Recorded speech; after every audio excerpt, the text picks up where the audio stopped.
பருத்தி நூலெடுத்து வாய் வெடிச்ச பூவெடுத்து நான் அணிஞ்சிட தொடுத்து வச்ச நடினமான மாலை இது.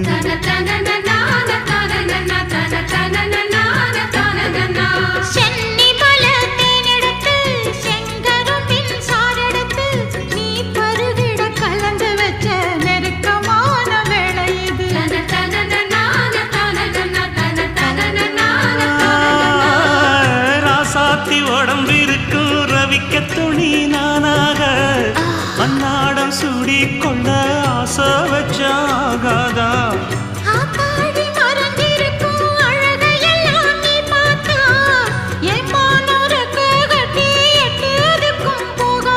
அடிச்சி சக்கரையே எட்டி நீயும் நிக்கிறியே நான் ஏங்கி ஏங்கி பார்க்கிறப்போ ராங்கி பண்ணுறியே.